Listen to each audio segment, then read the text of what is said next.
Hey guys, what's going on? My name is Kyle and I'm coming back at you guys with another video. Today I want to give you guys all the off-season news for Michigan State basketball that I have so far. Now the only thing that I'm not going to be able to give you guys is where Foster and Rocket will be going to school next year, or if Imani Bates will be coming to MSU, because that has not came out yet. But we do have a lot of interesting things that have happened.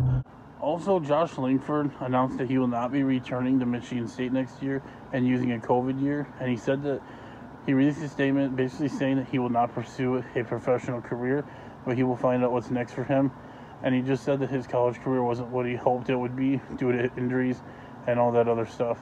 But we wish Josh the best. He's got a good head on his shoulders, and I think that he'll do very good wherever he goes. But basically, just a statement right here just says that he thanks MSU and that his injuries held him back and that he will not be pursuing a pro career. And I just want to get into it. So first off, Coach Dane Fife took the job at Indiana after Indiana fired Archie Miller.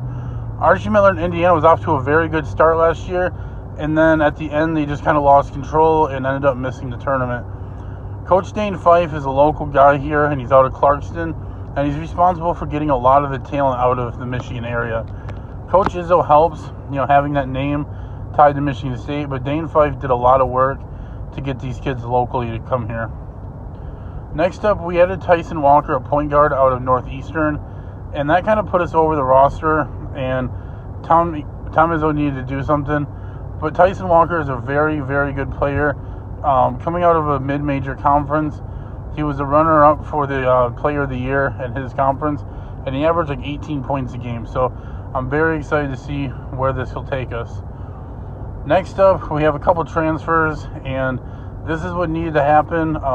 We have a crowded roster and a lot of kids coming in next year, and we were actually over the limit. First off, Rocket Watts said that he was going to transfer. Now, he's had a lot of interest from a lot of schools, Florida State, mainly because they've lost a ton of their roster. But he's also talked to LSU, he's talked to Alabama.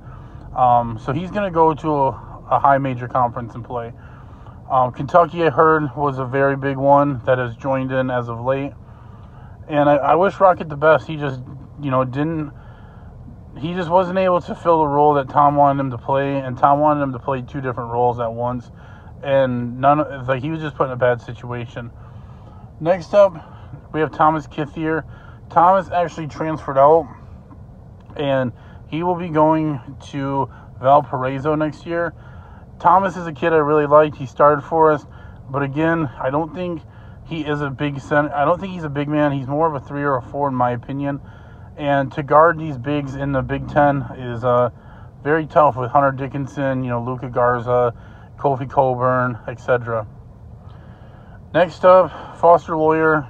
I had this video recorded yesterday, and then I had to scrap it because Foster Lawyer entered the transfer portal. Now, Foster Lawyer will probably go to a mid-major conference, or he will probably join Dane Fife at Indiana.